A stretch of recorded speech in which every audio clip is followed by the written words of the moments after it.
আছেন, ভালোর তলে আছেন। আমিও ভালো আছি, ভালোর তলে আছি এবং আরও একবার আপনাদের সবাইকে স্বাগত জানাচ্ছি অচিনপুরে। হ্যাঁ, ভূত.com presents Achinpur haunted by Airtel. আপনাদেরকে একটু জানিয়ে দিই, এবার ভয়ের রাজ্য অচিনপুরে বন্ধুর সাথে হারিয়ে যেতে পারবেন এখনই, কারণ এয়ারটেল নিয়ে এলো স্পেশাল স্ট্রিমিং প্যাক অচিনপুর, শুধুমাত্র আপনার জন্য। মাত্র 29 টাকায় 24 ঘন্টা আনলিমিটেড ইউটিউব স্ট্রিমিং করতে ভিজিট করুন মাই এয়ারটেল অ্যাপ অথবা ডায়াল করুন *4*029# এই নাম্বারে। আমরা চলে যাব আজকের ঘটনায় এবং আপনাদের বহু কাঙ্ক্ষিত যে ঘটনাটি, সেই ঘটনাটি শোনাবো আজকে। ফকির জিন পার্ট 2 আমাদেরকে পাঠিয়েছেন অবশেষে আমাদের সেই লিসেনার। তার নামও আপনারা জানতে পারবেন যদি তিনি নাম প্রকাশের সম্মতি দেন। তো ফকির জিন নিয়ে আপনাদের সবার অনেক উৎসাহ ছিল, উদ্দীপনা ছিল এবং আমি আজকে কোনো কথা না বাড়িয়ে শুরু করছি ফকির জিন। এবং ফকির জিন আমার জীবনে এখন পর্যন্ত পড়া সবচেয়ে দীর্ঘ ঘটনা। চলুন শুরু করা যাক। শ্রদ্ধেয় রাসেল ভাই, আসসালামু আলাইকুম। আমি রিয়াজ রাজ লিখছি রামগঞ্জ, লক্ষ্মীপুর জেলার কোনো এক নিভৃত গ্রাম থেকে। যদিও বাস্তবিক অর্থে এখন অবস্থান করছি কক্সবাজারে। ব্যবসায়িক প্রয়োজনে কয়েক বছর ধরেই এখানে কর্মরত আছি। ঘটনার শুরুতেই আপনাকে জানাই অন্তরের গভীর থেকে কৃতজ্ঞতা। ফকির জিন ঘটনার প্রথম পর্বটি যে নিষ্ঠা ও আবেগের সাথে আপনি পাঠ করলেন ও শ্রোতাবর্গের সামনে উপস্থাপন করলেন, তা সবার হৃদয়ে অন্যরকম একটি আলোড়ন সৃষ্টি করেছে। আপনার কণ্ঠে এই ঘটনা অনেকটা নতুন মাত্রা পেয়েছে। মনে হয়েছিল এটি শুধুই একটি ঘটনা নয়, এটি সব লিসেনারদের জীবন্ত অভিজ্ঞতা। প্রকৃতপক্ষে ঘটনার দ্বিতীয় পর্বটি সরাসরি স্টুডিওতে এসে স্বকণ্ঠে উপস্থাপন করার অভিপ্রায় আমার ছিল। এমনকি আপনার সাথে সশরীরে সাক্ষাৎ করে কিছু কথা বলার, কিছু ভাব বিনিময়ের ইচ্ছা দীর্ঘদিনের। কিন্তু সময় ও ব্যস্ততা মানুষকে কত কিছু থেকেই বঞ্চিত করে। ব্যবসার টানাপোড়েন, দূরত্বের বাঁধা, সব মিলিয়ে সেই ইচ্ছাটুকু অধরাই থেকে গেল। যাই হোক, ফিরে আসি ফকির জিন ঘটনায়। ঘটনাটি আমি লিখেছিলাম বহু পূর্বে। সময়ের ব্যবধানে লেখাটির কোথাও কোথাও শব্দ চয়ন ও ব্যাকরণে অসঙ্গতি থেকে গেল। বাক্য গঠনের দুর্বলতা কিংবা বানানের অমিল আমি নিজেও তা অনুভব করি। তাই ইচ্ছা ছিল কাহিনীটিকে নতুনভাবে সম্পাদনা করে একটু ঝালিয়ে নিয়ে আপনাকে পাঠাবো। এদিকে আপনার কণ্ঠে প্রথম পর্ব প্রচারিত হওয়ার পর পাঠক সমাজ যেরকম আগ্রহ দেখিয়েছে, তাতে আর বিলম্ব করাকে যুক্তিসঙ্গত মনে হলো না। মনে হলো ঘটনার বিশুদ্ধ প্রকাশের অপেক্ষা থেকে পাঠকের প্রত্যাশা অধিক গুরুত্বপূর্ণ। দ্বিতীয় পর্বটি দীর্ঘ, বিস্তারিত এবং রহস্যে পড়া। আমার ক্ষুদ্র প্রয়াস পাঠকদের মনে এক বিন্দু আলোড়ন তুলতে পারলে সেটাই হবে আমার সবচেয়ে বড় সার্থকতা। ভুল ত্রুটি যদি থাকে তবে তা আমার সীমাবদ্ধতা। পাঠক সমাজ যদি তা ক্ষমা সুন্দর দৃষ্টিতে বিবেচনা করেন তবে নিজেকে ধন্য মনে করব। আর কথা না বাড়িয়ে চলে যাই ঘটনায়।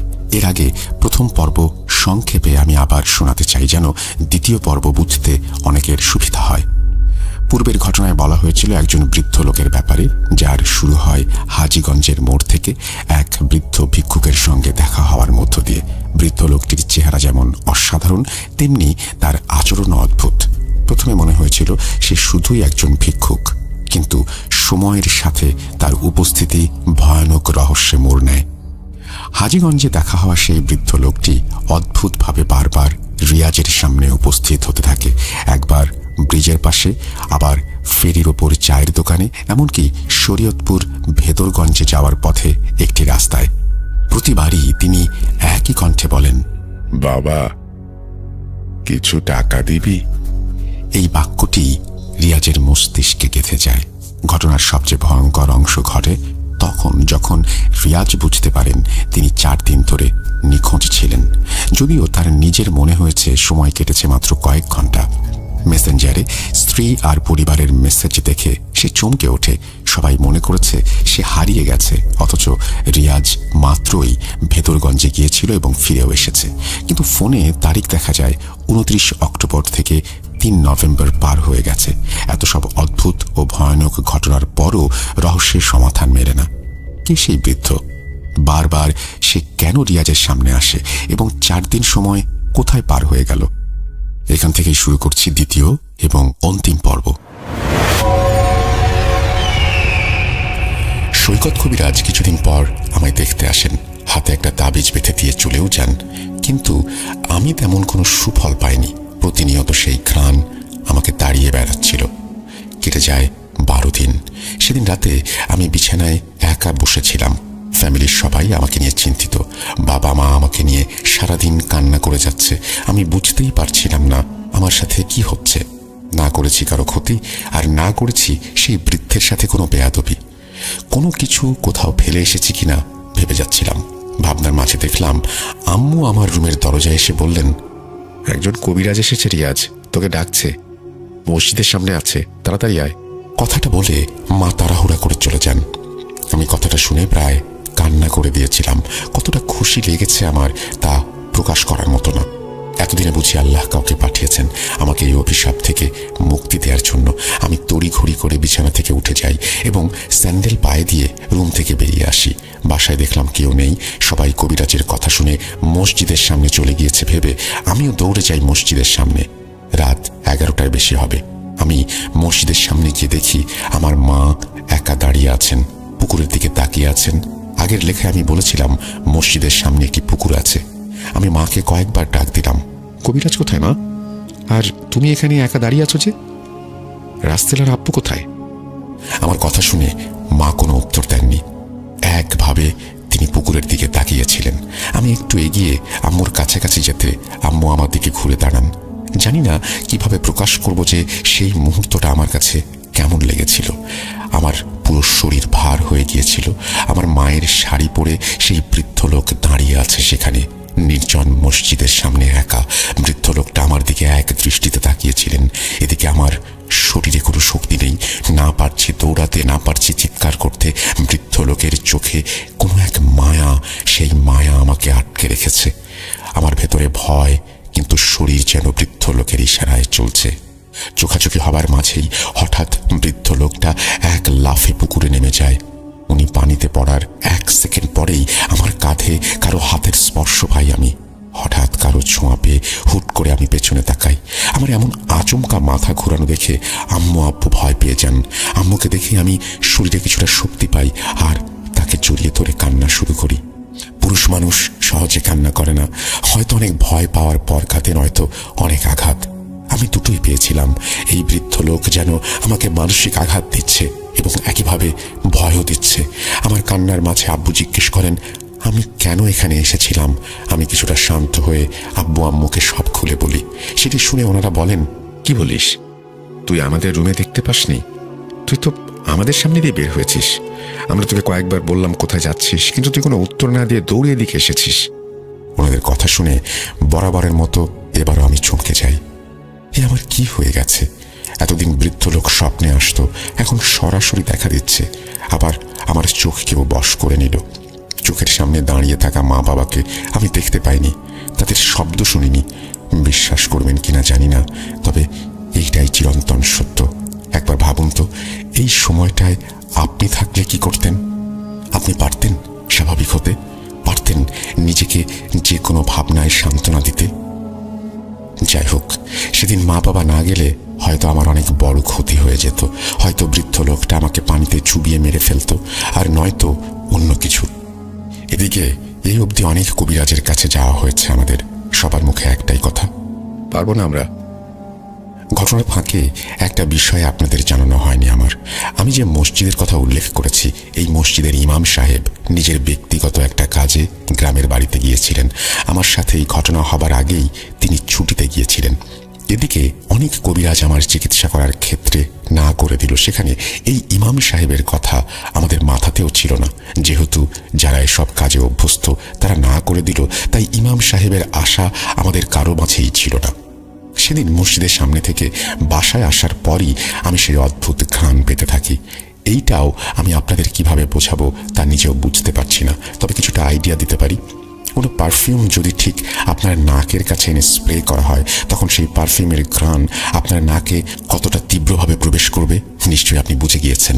ঠিক তেমনি আমার সাথে হয়েছিল। ওই অদ্ভুত ঘ্রাণ যেন ভয়ানক কোনো পারফিউমের, এবং সেটি আমার নাকের কাছে এনেই বারবার স্প্রে করা হচ্ছে। ওই অদ্ভুত ঘ্রাণে বিরক্ত হয়ে আমি নাকে রুমাল দিয়ে বসে থাকি। তবুও যেন এই ঘ্রাণের তীব্রতা কোনোভাবে কমছিল না। তখনই অজানা কোনো শক্তি যেন আমাকে বারবার বুঝিয়ে দিচ্ছিল, ঘুমিয়ে পড়, তাড়াতাড়ি ঘুমিয়ে যা। আমারও এই ঘ্রাণ সহ্য হচ্ছিল না আর, তাই মায়ের কোলেই আমি মাথা রেখে শুয়ে পড়ি এবং অদ্ভুতভাবে মাথা ফেলার সাথে সাথেই আমি ঘুমিয়ে যাই।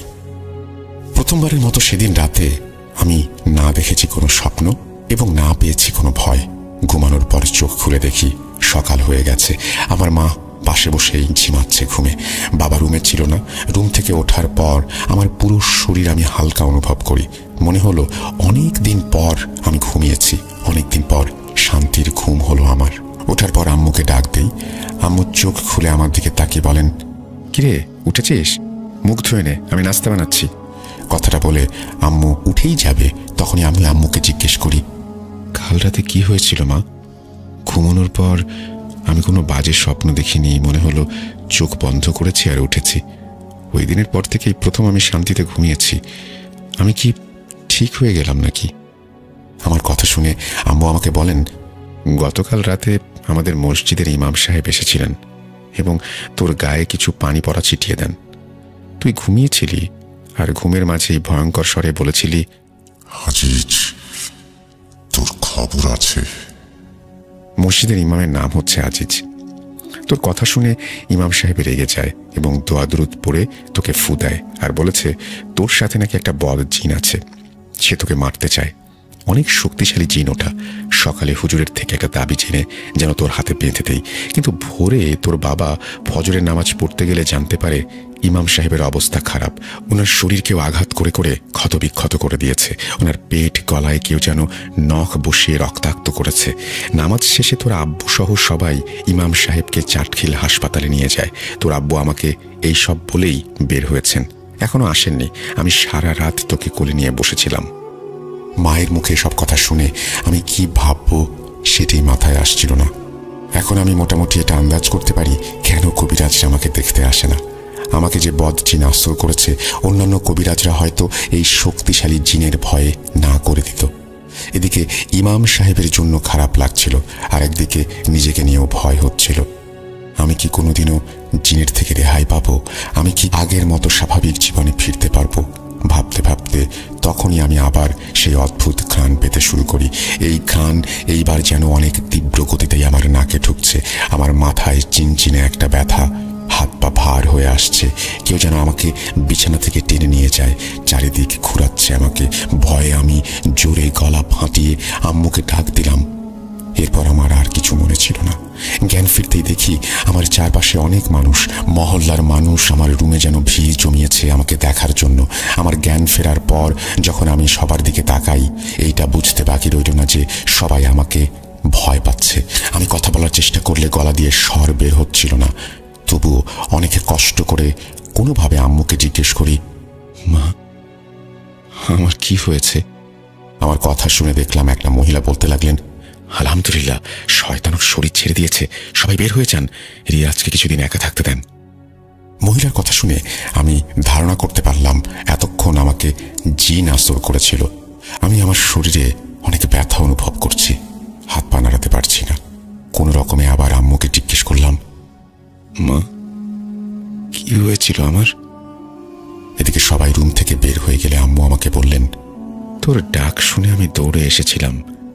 এসে দেখি তুই মাটিতে শুয়ে আছিস। অন্যদিকে তোর ডাক শুনে মহল্লার মহিলারাও ছুটে আসে। সবার সামনেই তুই মাটিতে শুয়ে কি যেন বলছিলি, অন্য কোনো ভাষায় কথা বলছিলি যা আমরা কেউ বুঝতে পারছিলাম না। আমি তোর কাছে এসে তোকে তুলতে যাব, তখনই তুই হুট করে উঠে বসে পড়েছিস। আমি ভয়ে একটু দূরে চলে আসার পর তুই নখ দিয়ে মাটি খামচে যাচ্ছিলি এবং সবার সামনেই তুই মাটি খুঁড়ে মাটি খাওয়া শুরু করেছিলি। তোর অবস্থা দেখে সবাই বুঝে গিয়েছিল তোর গায়ে জিন ভর করেছে, তাই আমরা দোয়া দুরুদ পড়তে শুরু করি। কিন্তু তুই আমাদের মুখে আল্লাহর কালাম শুনে রেগে গিয়েছিস এবং বসা থেকে উঠে ওপরে লাফ মেরেছিস আর ইচ্ছে করেই মাটিতে ধপাস করে পড়েছিলি। আমরা এসব দেখে ভয় পেয়ে যাই। তখন তুই মাটিতে পড়া অবস্থায় গম্ভীর স্বরে বলেছিলি, তোদের ছেলেকে এইভাবে মেরে ফেলবো, কেউ কোনো সূরা পড়বি না। তোর এমন কথা শুনে আমরা ভয় পেলেও রোকেয়া বেগম, আমাদের বাড়ির একজন বৃদ্ধ মহিলা, এসে তোকে ফু দিতে থাকে। আর কি যেন দোয়া পড়ে যাচ্ছিলেন তিনি। উনি অনেক দোয়া পারেন। তুই ছটফট করতে করতে মাটিতে লুটিয়ে পড়েছিলি। এরপর আমরা তোকে বিছানায় নিয়ে এসে শুইয়ে দিই। আম্মুর মুখে পুরো কথা শুনে আমি এইবার আরো ভয় পেতে শুরু করি। এই জিন চায় কি? এই জিনের উদ্দেশ্য কি আমি জানি না। প্যারানরমাল বিষয় নিয়ে অনেক জেনেছি পড়েছি, কিন্তু এইরকম কোনো ঘটনা বাস্তবে এইভাবে হয় তা আমি বিশ্বাস করতাম না। সত্যিই কি এমন অদ্ভুত আচরণ করছি আমি?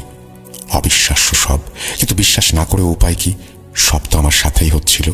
আম্মু আমার রুমে আগরবাতি জ্বালিয়ে দিয়ে বিছানার পাশে লোহার কিছু দণ্ড রেখে দেয়। লোহা জাতীয় ভাঙা অংশকে নাকি জিন ভয় পায়। এরপর মা আমার পাশে বসে পবিত্র কোরআন শরীফ পড়ে যাচ্ছিলেন, যাতে খারাপ জিনিসটা আমার আশেপাশে আসতে না পারে। যেহেতু কোনো কবিরাজ আমাকে সুস্থ করতে আসছিলেন না, তাই মা আপাতত যা পারছেন তাই করছেন। এর ঠিক কিছুক্ষণ পর আমার আব্বু বাসায় আসেন। ওনার মুখে ভয়ের ছাপ। আব্বুকে দেখে আম্মু উঠে দাঁড়ান। আব্বুকে কি হয়েছিল জিজ্ঞেস করার পর তিনি বলেন, ইমাম সাহেবের মুখ থেকে কোনো কথা বের হচ্ছে না। উনি হাত পাও নাড়াতে পারছেন না। হসপিটালে ভর্তি আছেন। আমাকে ভাত দাও, বিকেলে দেখে আবার ইমাম সাহেবকে দেখে আসবো। আব্বুর কথা শুনে আম্মু কিছুটা মন খারাপ করেছেন বুঝলাম। আমাদের জন্যই আজ আমার এই অবস্থা। কিন্তু আমি এই সব কিছুর জন্য আমাকে দায়ী করে যাচ্ছি বারবার। আমার জন্য সবার এমন হচ্ছে। ইমাম সাহেব আমার জন্যই ক্ষতিগ্রস্ত হয়েছেন। আমার পরিবার আমার জন্যই হতাশায় ভুগছে। এইসব ভাবতে ভাবতে আমার চোখের কোণায় অশ্রুপাত হচ্ছিল। আমার এই অবস্থা দেখে আব্বু আমার পাশে এসে দাঁড়ান। আমাকে বলেন, তোর শ্বশুর বাড়িতে মনে হয় ব্যাপারটা জানানো উচিত।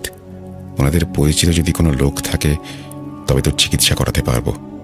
আব্বুর কথায় আমি আব্বুকে সেদিনও বললাম, না বাবা, তুমি জানোই তোমার বৌমায় সব ভয় পায় অনেক। ওদের কিছু বলার দরকার নেই। কল দিলে বলো আমার জ্বর হয়েছে, তাই কারোর সাথে তেমন কথা বলছি না।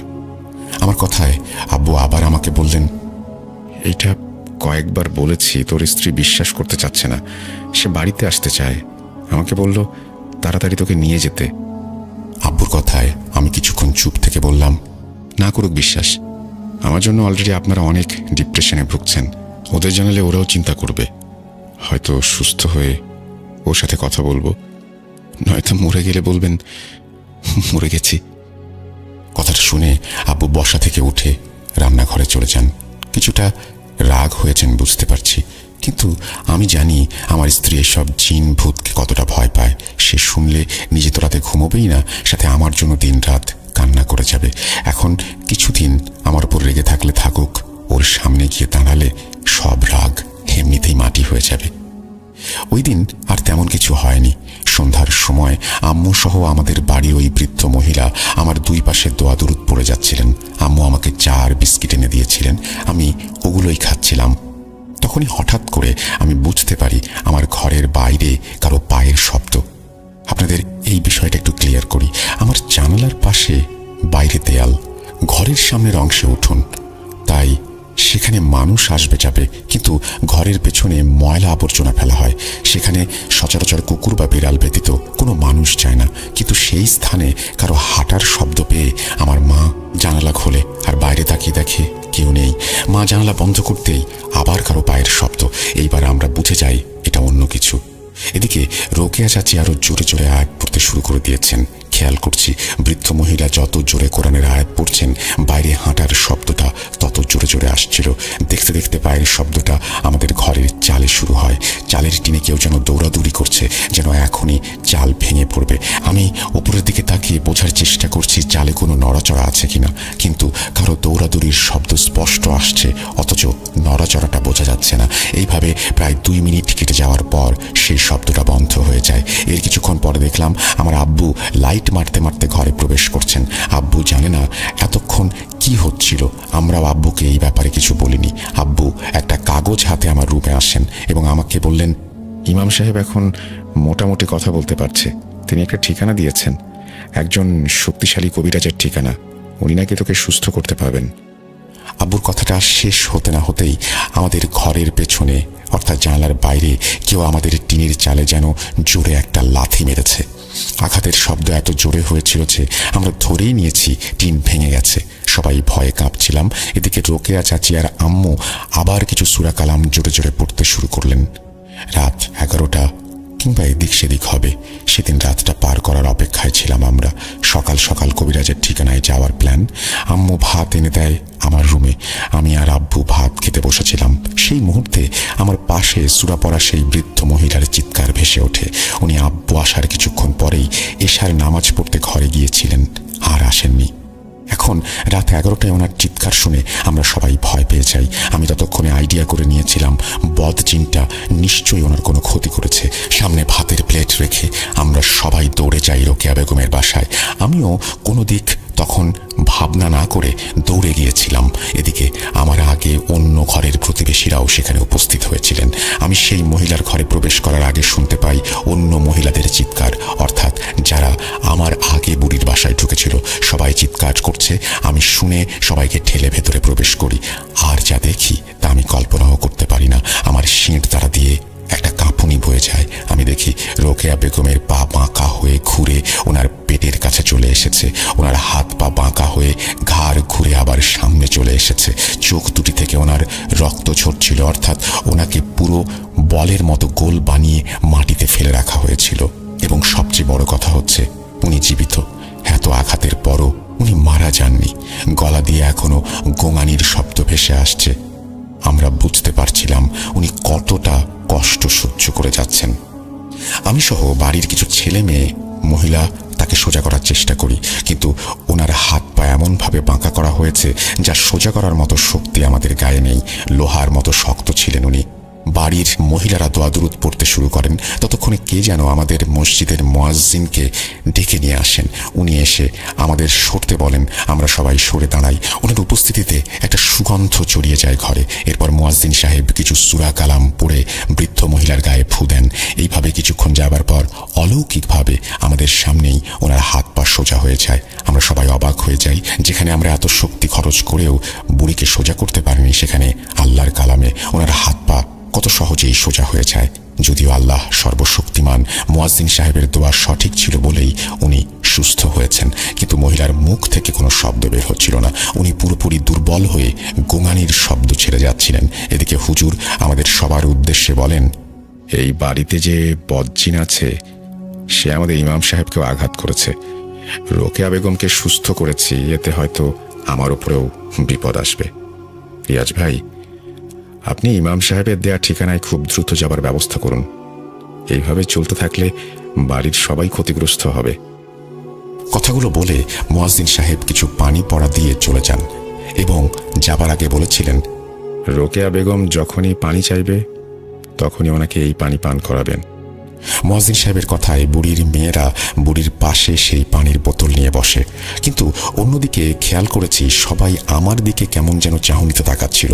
তাদের দৃষ্টি এমন ইঙ্গিত দিচ্ছে সবাই আমার উপরে রাগান্বিত। তাদের চেহারা দেখে বোঝা যাচ্ছে আমাকে সবকিছুর জন্য দায়ী করছেন ওনারা। ভাবনার মাঝে এটি বাস্তবে রূপান্তরিত হয়।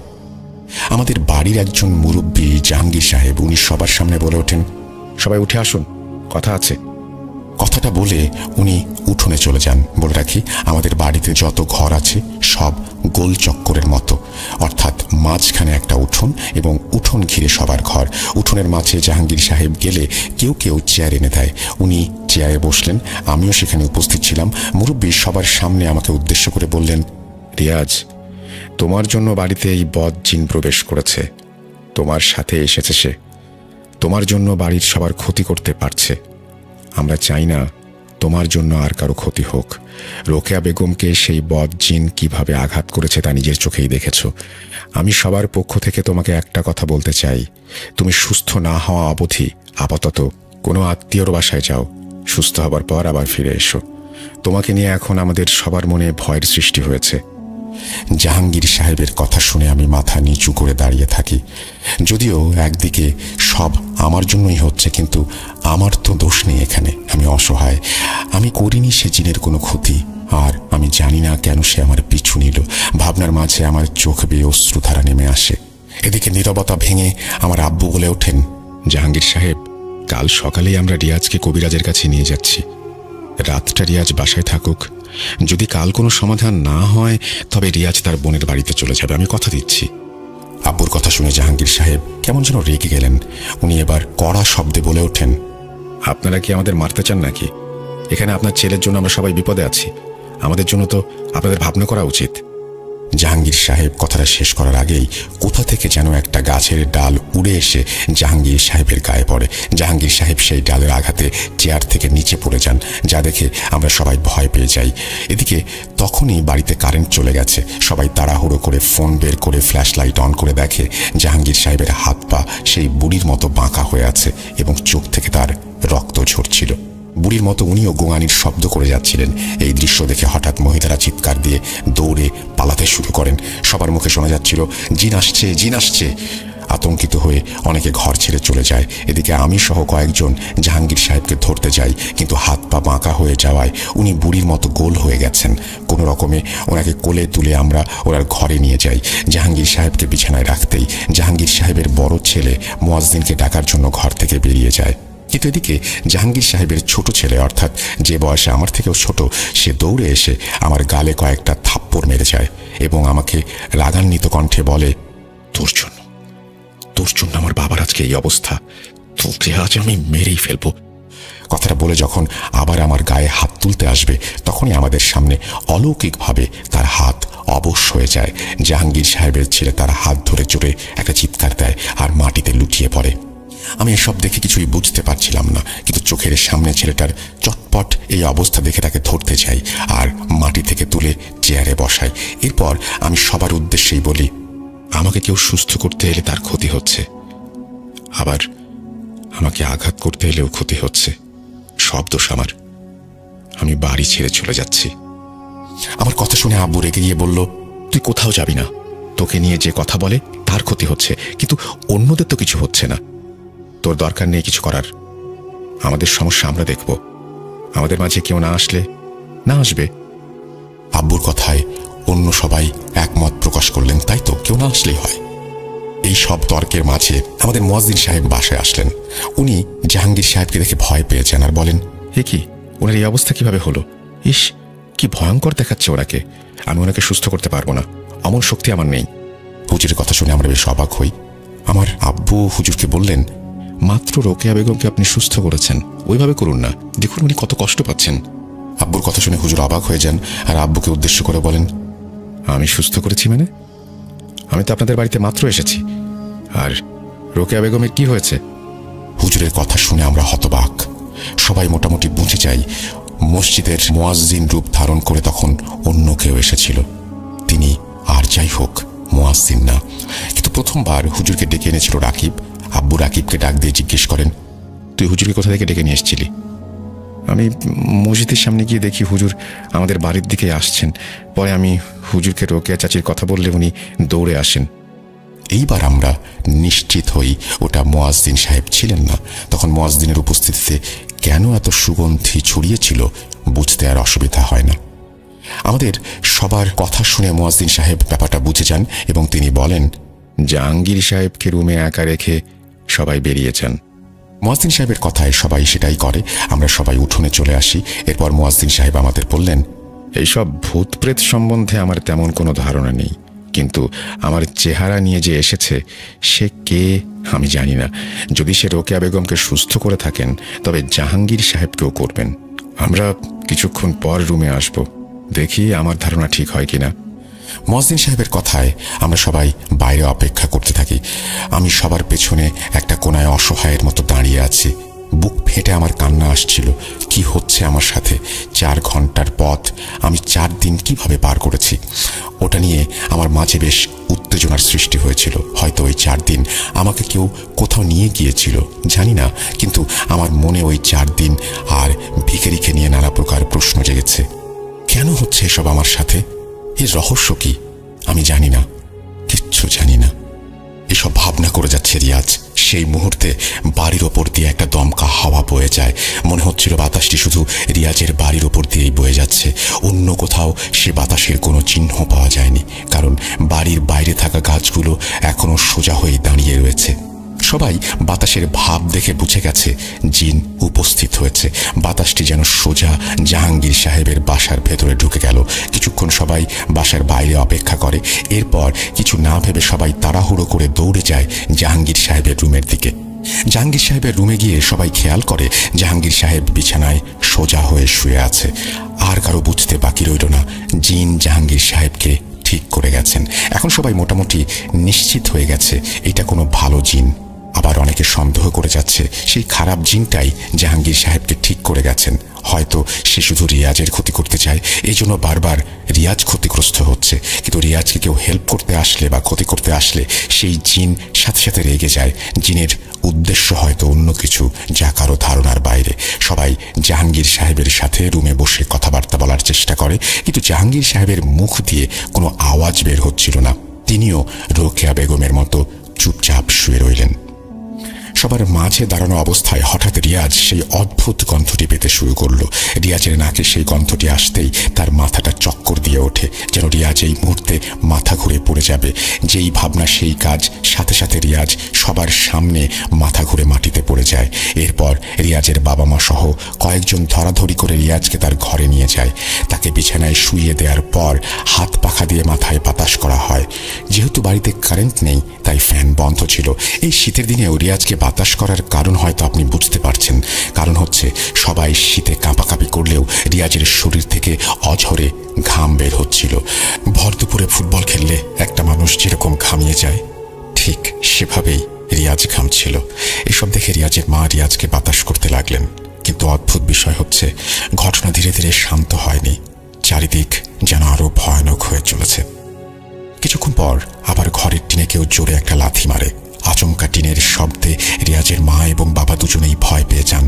যেহেতু রিয়াজের বাবা বলেছিল রিয়াজের ব্যাপারে কারোর নাক না গলাতে, সেই জন্য রিয়াজকে বাড়িতে রেখে সবাই বের হয়ে যায়। এখন শুধু ঘরের মধ্যে রিয়াজ, রিয়াজের ছোট ভাই আর তার মা বাবা। হঠাৎ ওই শব্দ শুনে রিয়াজের বাবা দোয়া কালাম পড়তে শুরু করলেন। কিন্তু রিয়াজের বাবার মুখ থেকে যত কোরআনের আয়াত উচ্চারিত হচ্ছে তত বেশি বাইরে কেমন যেন খটখট শব্দ আর আওয়াজ হচ্ছে, এবং সেটি ধীরে ধীরে জোরে হতে শুরু করলো। প্রথম মনে হয়েছিল ঘরের বাইরে কে যেন হাঁটাহাঁটি করছে, কিন্তু এখন মনে হচ্ছে কয়েকজনের লোক মিলে ঘরের বাইরে দৌড়াদৌড়ি করছে। রিয়াজের বাবা এবং মা খুবই ভয় পেয়ে যান। যদি এইভাবে সবকিছু চলতে থাকে তাহলে সব ঠিকই থাকতো, কিন্তু কিছুক্ষণ পর সেই জিন ঘরের ভেতরে আক্রমণ করতে শুরু করে দেয়। হঠাৎ টেবিলের ওপর রাখা গ্লাসটা মাটিতে পড়ে যায়, আবার আলনায় রাখা কাপড় চোপড়কে যেন আলনা থেকে টেনে মাটিতে ফেলে দেয়। চোখের সামনে এমন অদ্ভুত ঘটনা দেখে রিয়াজের মা এবং বাবা প্রচন্ড রকমের ভয় পেয়ে যান। তাদের শির দ্বারা দিয়ে ভয়ের স্রোত বয়ে যায়। কিন্তু ঘটনা তখন শেষ হয়নি। রুমের মধ্যে এমন অস্বাভাবিক ঘটনা দেখে রিয়াজের বাবা আরো জোরে জোরে দোয়া কালাম পড়তে শুরু করলেন, এবং তৎক্ষণাৎ টেবিলে থাকা একটি বোতল নিজে উড়ে এসে রিয়াজের বাবার কপালে আঘাত করে। যেন মনে হচ্ছিল টেবিলের পাশে কেউ দাঁড়িয়ে বোতল হাতে নিয়ে রিয়াজের বাবার কপাল বরাবর নিক্ষেপ করেছে। বোতলের আঘাত খেয়ে রিয়াজের বাবার সাথে সাথেই দোয়া কালাম পড়া বন্ধ করে দেন। যেহেতু কপালে আঘাত পেয়েছেন, তাও এমন অলৌকিকভাবে ভয়ে ওনার মুখ দিয়ে আর কোনো শব্দ বের হচ্ছিল না। উনি শেষমেশ ভয়ে নিজেই কাঁপাকাঁপি শুরু করেছিলেন।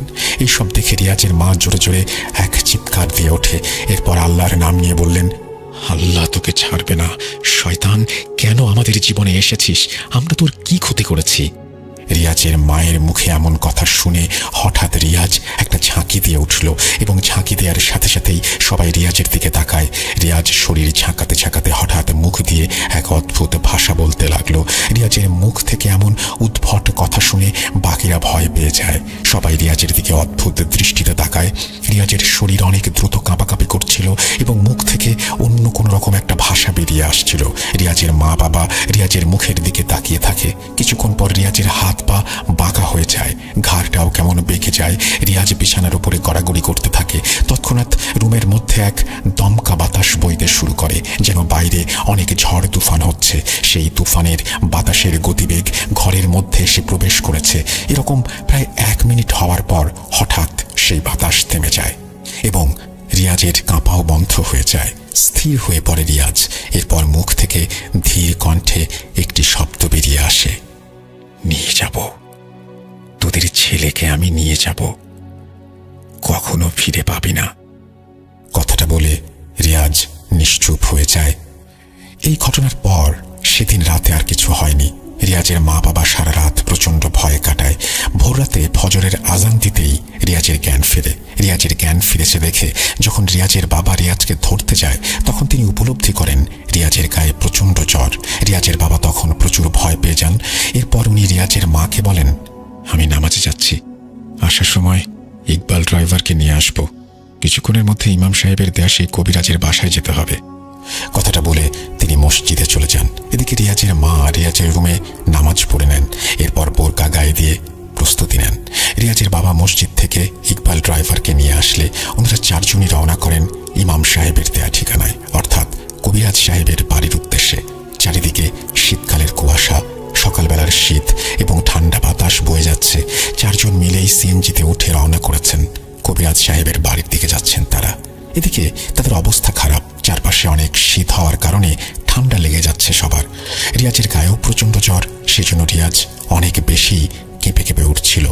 এদিকে ঘামাচ্ছে, অন্যদিকে শীতে কাঁপছে। দেখতে দেখতে ঠিক তখনই তাদের সামনে ঘটে যায় এক অদ্ভুত ঘটনা। শীতকাল, সকালবেলা, ফাঁকা রাস্তা, আশেপাশে কোনো গাড়ি নেই। ফাঁকা রাস্তার মাঝে তাদের গাড়ি যাচ্ছে। হঠাৎ তাদের সামনে একটা কুকুর চলে আসে এবং সে ঠিক রাস্তার মাঝখানে দাঁড়িয়ে যায়। ইকবাল সাহেব কুয়াশার জন্য দূর থেকে না দেখলেও যখন কাছ থেকে কুকুরটাকে দেখেন তৎক্ষণাৎ তিনি ব্রেক ধরে ফেলেন, কিন্তু লাভ হয়নি। গাড়ি এত বেশি গতিতে ছিল যে সেই কুকুরের ওপর দিয়ে উঠে যায়, আর কুকুরের দেহ লেগে গাড়িতে একটা ঝাঁকিও হয়। ইকবাল সাহেব ভয়ে গাড়ি থেকে নামেন কুকুরটি মারা গেছে কিনা সেটা দেখার জন্য। ওনার সাথে রিয়াজের বাবাও নেমে যান। অদ্ভুত বিষয় হচ্ছে রাস্তায় কোনো কুকুর নেই। রিয়াজের বাবা ধারণা করে নেন এটা কুকুর ছিল না। ওনারা দৌড়ে গাড়িতে উঠে যান। ইকবাল সাহেব তখনই খেয়াল করেন ওনার গাড়ির স্ট্যান্ডে রক্ত লেগে আছে। ভয়ে ইকবাল সাহেব এবার কাঁপতে শুরু করেন। রিয়াজের বাবা সাথে সাথে দোয়া পড়তে শুরু করেন এবং মনে মনে বলেন, আল্লাহ, আমরা যাতে কবিরাজের বাড়ি অবধি যেতে পারি, তুমি আমাদের সাহায্য করো। গাড়ি আবার স্টার্ট করে। রক্তের ওপর দিয়েই ইকবাল সাহেব গাড়ি নিয়ে ছুটতে শুরু করেন। বরাবরের মতো আবার তাদের সিএনজি এগিয়ে যায় কবিরাজের ঠিকানায়। কিন্তু বাধা যে একবারই আসে তা নয়। তারা তখনও কল্পনাও করতে পারেনি তাদের জন্য সামনে কি অপেক্ষা করছে। শীতের সকালটায় এমনিতেও ঠান্ডা, তার উপর আপনারা যারা শীতের সকালে সিএনজিতে উঠেছেন তারা জানেন কতটা ঠান্ডা লাগে। এদিকে রিয়াজের গায়ে প্রচুর জ্বর। বুঝুন কতটা শীতে সে কষ্ট পাচ্ছিল। তার খিঁচুনি উঠে যায়। বারবার রিয়াজের মনে হচ্ছিল এই শীতে সে মারা যাবে। তবুও সব বাধা পেরিয়ে তারা গন্তব্যের দিকে এগিয়ে যায়। আরো কিছু দূর যেতে ইকবাল সাহেব খেয়াল করলেন রাস্তার পাশে একটা মহিলা সিগন্যাল দিচ্ছে। যদিও গাড়িতে জায়গা নেই, তার উপর ঘটে যাচ্ছে সব অলৌকিক ঘটনা। রিয়াজের বাবা ইকবাল সাহেবকে বললেন, গাড়ি থামাবেন না, আপনি সোজা এগিয়ে যেতে থাকুন। ইকবাল সাহেবও রিয়াজের বাবার কথায় সম্মতি দেয়। এদিকে মহিলা খেয়াল করছেন গাড়ি অনেক গতিতে এগিয়ে আসছে, তবুও তিনি বারবার হাত নাড়িয়ে গাড়ি থামানোর চেষ্টা করছেন। যেহেতু মেইন রোড, তাই সোজা রোডে মহিলাকে স্পষ্ট দেখা যাচ্ছে। ইকবাল সাহেব এবার গাড়ি পুরো হাই স্পিডে চালাতে শুরু করেন। এদিকে মহিলা যখন বুঝতে পারে গাড়ি থামবে না, ধীরে ধীরে রাস্তার উপরে চলে আসে এবং সিগন্যাল দিয়েই যায়। রিয়াজের বাবা বলে, গাড়ি কোনোভাবেই থামানো যাবে না ইকবাল, তুমি চালাতে থাকো।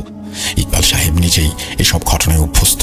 যেহেতু তিনি গাড়ি চালান, রাস্তার ব্যাপারে তিনি ভালোই জ্ঞান রাখেন, কিন্তু দিনে দুপুরে কখনো এমন ঘটনার শিকার হননি তিনি। এই অভিজ্ঞতা তার কাছেও নতুন। এদিকে গাড়ি ধীরে ধীরে মহিলার দিকে এগিয়ে আসে। তখনই সবাইকে অবাক করে দিয়ে মহিলা রাস্তার মাঝে চলে আসে এবং দুই হাত লম্বা করে দাঁড়ায়। ইকবাল সাহেব কিছু না ভেবে মহিলার গায়ের ওপর দিয়ে গাড়ি তুলে দেয়। তৎক্ষণাৎ গাড়িটা একটা ঝাঁকি খেয়ে বেরিয়ে যায়। ইকবাল সাহেব সাথে সাথে ব্রেক করেন এবং রিয়াজের বাবাকে বলেন, আমরা উত্তেজিত হয়ে একটা মানুষকে মেরে ফেলেছি, সব দোষ আপনার। আপনি আমাকে দিয়ে খুন করালেন। মহিলা এখনো বেঁচে আছে কিনা আল্লাহ জানে। কথাটা বলে ইকবাল সাহেব গাড়ি থেকে নামেন এবং দেখেন রাস্তায় কোনো মানুষ নেই। রিয়াজের বাবাও ইকবাল সাহেবের সাথে গিয়েছিলেন। তিনি ইকবাল সাহেবের উপর রেগে গিয়ে বলেন, আপনাকে বলেছি সব কিছুই না, যদি সে মানুষ হতো তবে রাস্তার মাঝখানে ওভাবে দাঁড়াতো না। এইটুকু বোঝেন না আপনি? ইকবাল সাহেব এবার মাত্রাতিরিক্ত ভয় পান। উনি তড়িঘড়ি করে গাড়িতে ওঠেন। গাড়িতে উঠলে ইকবাল সাহেব আবারও গাড়ি চালাতে শুরু করেন কিছুক্ষণের মধ্যেই। কিন্তু এইবার কুয়াশার চাপ অনেক বেড়ে গেছে। কুয়াশা এমনভাবে রাস্তা ঝাপসা করে ফেলেছে 10 হাত সামনে কিছু দেখা যায় না। ইকবাল সাহেব তবুও মনে সাহস রেখে গাড়ি চালাতে থাকেন। কিছু দূর এইভাবে যেতেই হঠাৎ ইকবাল সাহেবের সিএনজি তিনি ব্রেক করেন। আচমকা ব্রেক করায় রিয়াজ সহ রিয়াজের মা বাবা সিএনজির মাঝে যে জাল থাকে সেটির সাথে ধাক্কা খায়। রিয়াজের বাবা জিজ্ঞেস করেন, কি হলো ইকবাল, ব্রেক করলে কেন? ইকবাল সাহেব সবাইকে সামনে তাকাতে বলেন। তারা দেখেন বড় একটি গাছ ভেঙে রাস্তার উপরে পড়েছে। যদি ইকবাল সাহেব ব্রেক না করতেন তবে গাছের গুড়ির সঙ্গে ধাক্কা খেয়ে সিএনজিটি তছনছ হয়ে যেত। এত মোটা গাছ সরানোর শক্তিও তাদের নেই, মাত্র 2 জন লোক। কখনো পারবেন না তারা এই গাছ সরাতে। সবচেয়ে বড় কথা, শীতে সবার হাত পা বরফ হয়ে গেছে, শক্তি খাটিয়ে কাজ করার কোনো উপায় নেই। ইকবাল সাহেব রিয়াজের বাবাকে প্রশ্ন করলেন, এখন কি করবেন? যাওয়ার সব পথ বন্ধ। ইকবালের কথা শুনে রিয়াজের বাবা কিছুক্ষণ চুপ থেকে বললেন, আপনার গাড়িতে কোনো বাটন আছে? তখনই ইকবাল সাহেব গাড়ি থেকে নামেন এবং সিএনজির পেছন থেকে একটা লোহা বের করেন। এরপর বলেন, ভাগিস আমি লোহাটা ঘরে রাখিনি, আশরাফ ভাই নিয়েছিল। সন্ধ্যায় বাজার থেকে আমাকে ফেরত দিয়েছে, আমি আবার পেছনে রেখেও দিয়েছি। ঘরে রাখতে ভুলে গিয়েছিলাম, হয়তো এই সময় একটা বিশাল বিপদে পড়ে যেতাম আমরা। চলুন গাছ সরানো যাক। কথা বলে ইকবাল সাহেব লোহা নিয়ে এগিয়ে যান। রিয়াজের মা রিয়াজকে জড়িয়ে ধরে দোয়া কালাম পড়তে থাকেন। ইকবাল এবং রিয়াজের বাবা লোহা দিয়ে কোনো রকমে গাছের একটা পাশ সরানোর চেষ্টা করেন, যাতে কোনোভাবে গাড়িটাকে সেখান থেকে সরিয়ে নেওয়া যায়। কয়েক মিনিট এভাবে চেষ্টা করার পর সবাই শুনতে পায় গাড়ির পেছন থেকে একটা গর্জন ভেসে আসছে। সাথে সাথে রিয়াজ এবং বাকিরা ভয়ে আঁতকে ওঠে। ইকবাল এবং রিয়াজের বাবা গাড়ির সামনে থাকলেও গাড়ির ভেতরে রিয়াজ এবং রিয়াজের মা। আওয়াজটা ঠিক পেছন দিক থেকে আসছে। রিয়াজের বাবা তখনই জোরে জোরে সূরা পড়তে শুরু করেন। ফলে গাড়ির ভেতরে রিয়াজ এবং তার মা খেয়াল না করলেও ইকবাল এবং রিয়াজের বাবা দেখেন গাড়ির পেছন থেকে একটা বিশাল দেহের মানব আকৃতির কুকুর একটা ঝোপে ঢুকে গেল। অর্থাৎ কুকুরের মাথা ছিল মানুষের মতো, বাকি শরীরটা আবার কুকুরের মতো। স্পষ্ট দেখলেন ইকবাল সাহেব এবং রিয়াজের বাবা। রিয়াজের বাবা এটা দেখে ভয়ে আরো জোরে জোরে দোয়া পড়তে শুরু করেন। এদিকে ইকবাল সাহেব একা একা গাছটিকে সাইড করার চেষ্টা চালাচ্ছেন। তিনি আরো খেয়াল করেন রাস্তার পাশের ঝোপঝাড়ে কারো ধস্তাধস্তির শব্দ, যেন ঝোপের ভেতর কেউ মারামারি করে যাচ্ছে। একটার পর একটা ভয়ানক ঘটনা ঘটেই চলেছে। রিয়াজের বাবার মুখ থেকে আল্লাহর বাণী থামছেই না। তিনি যত সূরা পারেন একে একে পড়তে শুরু করেন। এইভাবে আরো কয়েক মিনিট যাবার পর ইকবাল সাহেব বললেন, যেটুকু খালি হয়েছে তাতে গাড়িটা চলে যাবে, আসুন। এই বলেই ইকবাল সাহেব গাড়ির দিকে এগিয়ে যান। পেছন পেছন রিয়াজের বাবাও আসেন এবং ঝামেলা ছাড়া এবার গাড়ি স্টার্ট দিয়ে তারা রওনা করেন কবিরাজের ঠিকানায়। অবশেষে প্রায় 1.5 ঘন্টা পর তারা কবিরাজের বাড়ির সামনে আসেন। রিয়াজের বাবা গাড়ি থেকে নেমেই খেয়াল করেন চাপ দাড়ি সহ একজন মুরব্বী দাঁড়িয়ে আছেন, যেন তিনি রিয়াজের জন্যই অপেক্ষা করছেন। রিয়াজের বাবা কিছু বলার আগেই উনি বললেন, গাড়ির পেছন থেকে দৌড়ে পালিয়ে যাওয়া মানব কুকুরটি বদজিন ছিল। সাথে সাথে আমি আমার জিনদের পাঠিয়ে তাদের আটকেছি। ঝোপের মাঝে যে ধস্তাধস্তি শুনেছেন সেটি আমার জিন আর সেই বদ জিনের ধস্তাধস্তি। পরবর্তীতে বদ জিন আর আপনাদের বাধা দিতে পারেনি, কারণ আমার জিনরা তাকে ধরে রেখেছিল। আপনিও অনেক সূরা পড়েছেন, তাই জিনগুলো কিছুটা দুর্বল হয়ে পড়েছিল, নয়তো রাস্তাতেই আজ আপনাদের মেরে ফেলতো তারা। মুরব্বীর কথা শুনে রিয়াজের বাবা অবাক হয়ে তাকিয়ে থাকেন। উনি সবকিছু জানেন কিভাবে? এতদিন পর একজন ভালো কবিরাজ পেয়েছেন দেখে রিয়াজের বাবা কবিরাজের কাছে আকুতি মিনতি করতে থাকেন। আল্লাহ আপনাকে ওসিলা করে হয়তো পাঠিয়েছেন। আমি জানি আল্লাহর বাণী ব্যতীত কারো সাধ্য নেই অলৌকিক এই শক্তিকে আটকানোর। হয়তো অনেকের কৌশল জানা আছে, আবার অনেকের নেই। আপনি দয়া করে আমার ছেলেটিকে সুস্থ করে দিন, অনেক কষ্ট পাচ্ছে আমার ছেলেটা। হুজুর মুচকি হেসে বলেন, ইনশাআল্লাহ আমি অবশ্যই চেষ্টা করব, কিন্তু আপনাদের কারো মধ্যে আমি সেই বদ জিনকে হাজির করব। তুলারা শিকার। হুজুরের কথায় রিয়াজের বাবা কিছুক্ষণ চুপ থেকে বললেন, রিয়াজের তুলারাশি। হুজুর আবার মুচকি হেসে বললেন, চিন্তার কিছু নেই, ওর কিছু হবে না। আমি শুধু ওর দেহে জিন হাজির করব। জিনের সমস্যা কি তা জানতে চাইব। আপনারা আসুন, বাড়ির সামনে দাঁড়িয়ে থাকবেন নাকি? এরপর কবিরাজের সাথে সবাই বাসায় প্রবেশ করলেন। হুজুরের বাসার ভেতরটা একটু অদ্ভুত। যে রুমে তিনি কাজ করেন সেই রুমটার চারপাশে লাল কাপড় দিয়ে পর্দা টাঙানো। মেঝেতে একটা গোল বৃত্তের মধ্যে কিছু একটা আছে, যেখানে আরবি কিছু অক্ষর লেখা। হুজুর বলেন, রিয়াজকে এই বৃত্তের মাঝে বসান, এই বৃত্তের বাইরে বদজিন আসতে পারবে না। হুজুরের কথা মতো রিয়াজকে গোল বৃত্তের মাঝে বসানো হয়। তখনই হুজুর আবার বলেন, আপনারা সবাই একটু দূরে দাঁড়ান, যত কিছুই হয়ে যাক ভুলেও বৃত্তের মাঝে প্রবেশ করবেন না। হুজুরের কথা অনুযায়ী ইকবাল সাহেব এবং রিয়াজের মা বৃত্ত থেকে 7-8 হাত দূরে গিয়ে দাঁড়িয়ে থাকেন। এরপর হুজুর 4টা মোমবাতি হাতে নেন, তারপর সারিবদ্ধভাবে মোমবাতিগুলো জ্বালিয়ে দেন। তারপর হুজুর রিয়াজের বাবাকে বললেন, আপনারা পেছনে বাতির সুইচ আছে ওটা বন্ধ করে দিন। হুজুরের কথায় রিয়াজের বাবা লাইট অফ করে দেয়। পুরো 4টি মোম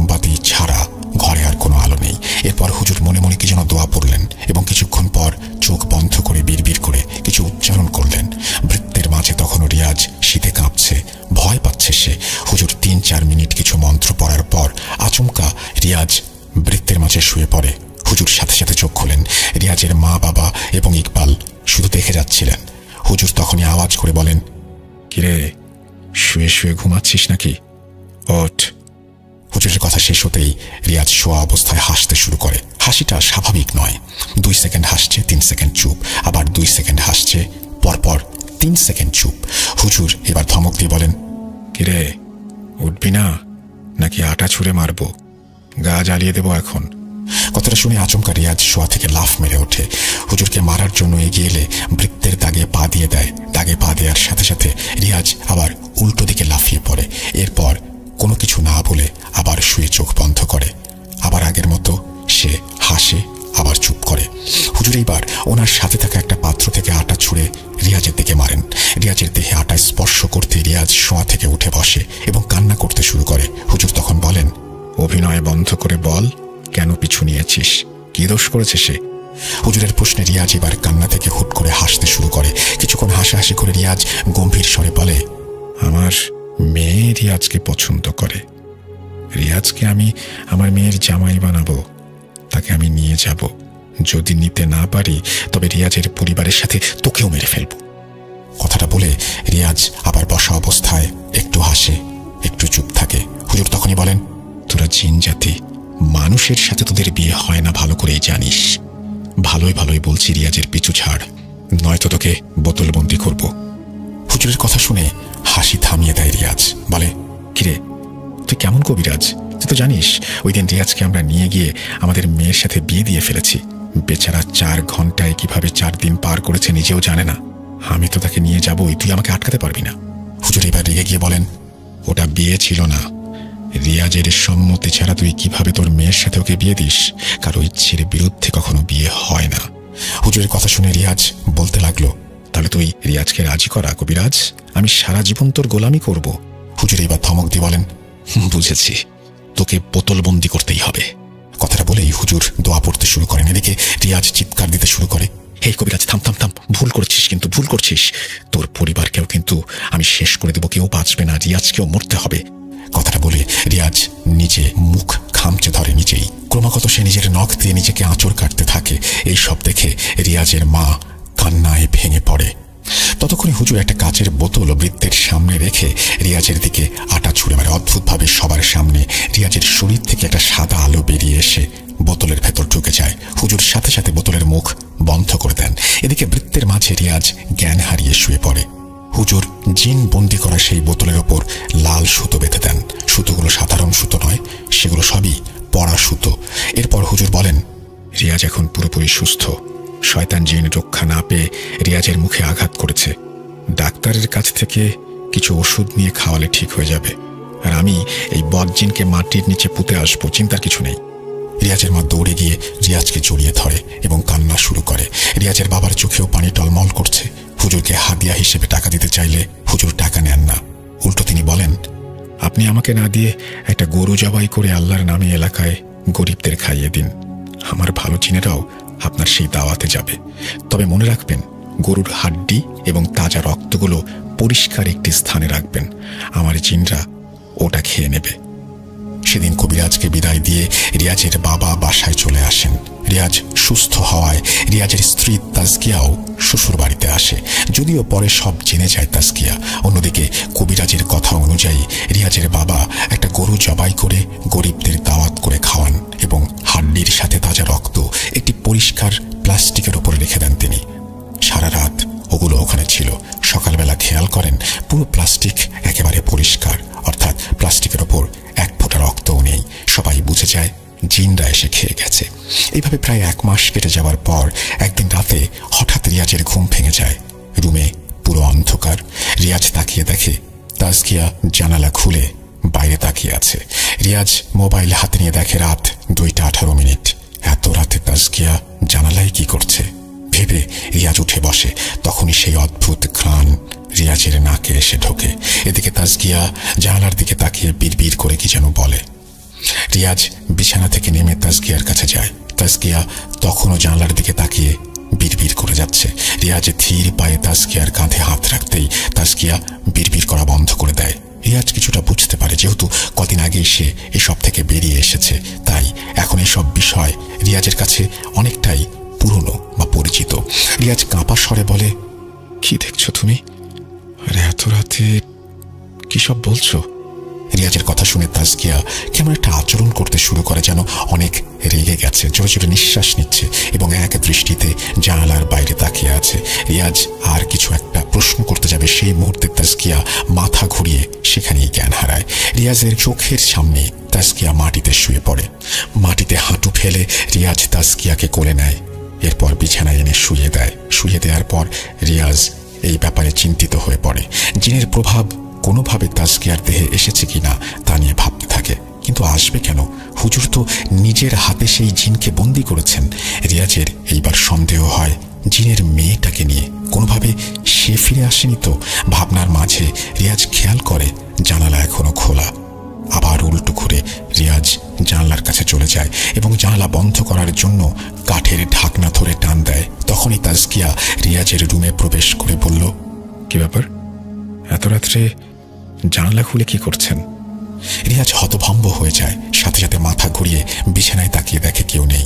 রিয়াজ ভয়ার্ত স্বরে তাসকিয়াকে বলল, কোথায় ছিলে তুমি? রিয়াজের প্রশ্ন শুনে তাসকিয়া স্বাভাবিকভাবে বলল, বাথরুমে গিয়েছিলাম, তুমি ঘুমাচ্ছিলে তাই ডাকিনি। রিয়াজ স্তব্ধ হয়ে যায়। সঙ্গে সঙ্গে জানালা বন্ধ করে রিয়াজ তাসকিয়ার কাছে আসে। এরপর আয়াতুল কুরসি পড়ে তাসকিয়ার গায়ে ফু দেয় 3 বার, কিন্তু তাসকিয়ার কোনো রিয়াকশন নেই। রিয়াজ বুঝতে পারে এইটাই আসল তাসকিয়া। তবে কিছুক্ষণ আগে যে ছিল সে কে? রিয়াজ যাকে কোলে নিয়ে বিছানায় শুইয়ে দিয়েছে। এদিকে তাসকিয়া কিছু বুঝতে না পেরে বলল, এরকম অদ্ভুত আচরণ করছে কেন, কি হয়েছে? রিয়াজ এইবার ব্যাপারটা লুকানোর চেষ্টা করে। তাসকিয়া ভয় পাবে ভেবে কথা ঘুরিয়ে দেয়, এভাবে গভীর রাতে হুটহাট করে আর বের হয়েও না, আমাকে ডাকবে। যদি খারাপ কিছু নজরে পড়ো কি করবে? কথাটা শুনে তাসকিয়া এবার একটু ভয় পায়। এরপর একটু এগিয়ে এসে তাসকিয়া রিয়াজকে ধরে বলে, আপনি থাকতে আমার কোনো চিন্তা নেই। রিয়াজ কিছুটা শান্ত হয়ে বলল, ঠিক আছে, শুয়ে পড়ো। দুজনে আবার শুয়ে পড়ে। রিয়াজ ওপরের দিকে তাকিয়ে শুয়েছিল। তাসকিয়া ডান পাশ থেকে রিয়াজকে ধরে ঘুমাচ্ছে। তাসকিয়ার পিঠে হাত বুলাতে বুলাতে রিয়াজ তাসকিয়াকে ঘুম পাড়ায়। কিন্তু সেই রাতে আরো অনেক কিছু অপেক্ষা করছিল ওদের জীবনে। রিয়াজের বুকে মাথা রেখে তাসকিয়া প্রায় ঘুমিয়ে যায়। রিয়াজ নিজেও অর্ধ ঘুমে। রিয়াজের চোখেও ঘুমের রেশ, তবে পুরোপুরি ঘুমায়নি সে। চোখ বন্ধ অবস্থায় রিয়াজ উপলব্ধি করতে পারে তাসকিয়ার হাতটা অনেক ঠান্ডা, এতই ঠান্ডা যে রিয়াজের মনে হচ্ছে তার বুকে একটা বরফের হাত কেউ রেখেছে। সেই মুহূর্তে রিয়াজ আবার উপলব্ধি করে তাসকিয়া রিয়াজের ঘাড়ের কাছে এসে বিড়বিড় করে কিছু বলছে। চোখ বন্ধ হলেও রিয়াজ সবই বুঝতে পারে। এরপর তাসকিয়া রিয়াজের কানের কাছে এসে বলে অন্য কোনো একটা ভাষায়, ফিসফিসানির সুরে। তাসকিয়ার মুখের গরম উত্তাপ স্পষ্ট রিয়াজের ঘাড়ে লাগে। রিয়াজ এবার চোখ খুলবে খুলবে ভাব, তখনই তাসকিয়া রিয়াজের গলা চেপে ধরে এবং সাথে সাথে রিয়াজ লাফ মেরে ওঠে। বসার পর রিয়াজ তাসকিয়ার দিকে তাকালে তাসকিয়া সাদা ধপধপে চেহারাটা কুচকুচে কালো করে ফেলে। নাকের স্থানে নাক নেই, একটা কঙ্কালের মতো চেহারা, পুরো একটা ডাইনি যেন। তন্দ্রা থেকে রিয়াজের ঘুম ভেঙে যায়। চোখ মেলে দেখে রিয়াজ এখনো শুয়ে আছে। তাসকিয়া রিয়াজের বুকেই মাথা রেখে ঘুমোচ্ছে। রিয়াজের চিৎকারে তাসকিয়া জেগে যায় আর ঘুমন্ত স্বরে বলে, কি হলো আপনার, চিৎকার দিলেন কেন? রিয়াজ বুঝতে পারে এটা একটা বাজে স্বপ্ন ছিল। রিয়াজ আবারও ঘুমানোর চেষ্টা করে এবং বলে, কিছু না, বাজে স্বপ্ন ছিল, তুমি ঘুমাও। কথাটা বলে আবারও তারা ঘুমের দিকে যাত্রা করে। রিয়াজের ঘুমটা এবার চিরতরে পালিয়েছে। চোখে আর ঘুম ধরছে না, চোখ বন্ধ করতেও ভয় পাচ্ছে যদি আবার এমন কিছু ঘটে। চোখ বলের মতো করে রিয়াজ ছাদের দিকে তাকিয়ে আছে, কিন্তু সেখানেও রেহাই নেই। রিয়াজ উপরের দিকে তাকানো অবস্থায় খেয়াল করে একবারে সিলিংয়ের সাথে একটা কালো অবয়ব বসে আছে, তা উল্টো হয়ে। রিয়াজ চোখের ভুল ভেবে ভালোভাবে তাকায় এবং সে খেয়াল করে ছাদের সাথে একটা অবয়ব সত্যিই আছে, তা উল্টো হয়ে। স্পষ্ট দেখা যাচ্ছে হুবহু মানুষের মতো। রিয়াজ এমন ভয়ানক দৃশ্য দেখে চোখ বন্ধ করে ফেলে। এই দৃশ্য যেন তাকে আর দেখতে না হয়। চোখ বন্ধ করার সাথে সাথে রিয়াজ সেই অদ্ভুত গন্ধটি পেতে শুরু করে।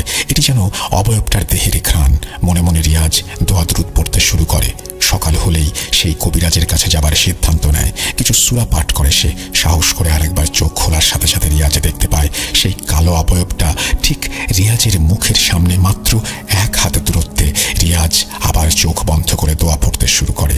ওই গন্ধটি যেন এইবার তীব্রভাবে রিয়াজের নাকে ঢুকেছে। রিয়াজের ভেতরে ভয় সব চুরমার হয়ে যাচ্ছিল। কয়েকবার দোয়া দুরুদ পড়ার পর রিয়াজ শুনতে পায় গরুর ডাক। রিয়াজের ঘরের পূর্ব পাশে একটা গোয়াল আছে, সেখানে রিয়াজের বাবা 3টা গরু পালন করেন।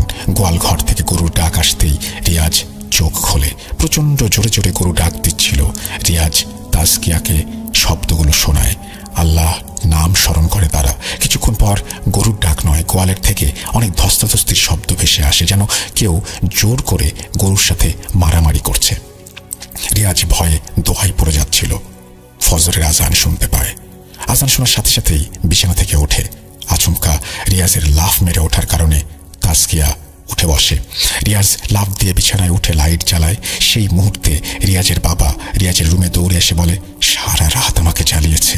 গোয়াল ঘরে অনেক ধস্তাধস্তি শুনলাম, গরু মনে হয় একটাও বেঁচে নেই। রিয়াজ বুঝে যায় অস্বাভাবিক ঘটনা শুধু রিয়াজের সাথে নয়, রিয়াজের বাবার সাথেও ঘটেছে। রিয়াজ লুঙ্গির বাঁধ শক্ত করে বেঁধে লাইট হাতে নেয়। এরপর দৌড়ে যায় গোয়াল ঘরের দিকে। সেখানে ওনারা দেখে যা দেখার জন্য তারা কোনোভাবেই প্রস্তুত ছিল না। রিয়াজের গোয়ালের সবচেয়ে বড় এবং শক্তিশালী গরু যেটা ছিল সে নিচে পড়ে আছে। তবে গরুর দেহটা ছিল, মাথাটা কেউ খেয়ে চলে গেছে। এমন দৃশ্য দেখে রিয়াজের বাবা সেখানে বসেই কান্না শুরু করে দেয়। গরুটার জন্য মায়া হবারই কথা। মুদি দোকানের পাশাপাশি উনি গরু পালন করতেন। যদিও রিয়াজের বাবা এলাকার একজন গণ্যমান্য ব্যক্তি, মুরব্বী হিসেবে এলাকার সবাই ওনাকে যথেষ্ট সম্মান করেন। এলাকার নালিশ বিচারেও ওনাকে বেশিরভাগ সময়ই ডাকা হয়। এত শক্ত এবং কঠোর একজন ব্যক্তির চোখে পানি আসাটা স্বাভাবিক নয়, তবুও তিনি কেঁদে ফেলেন।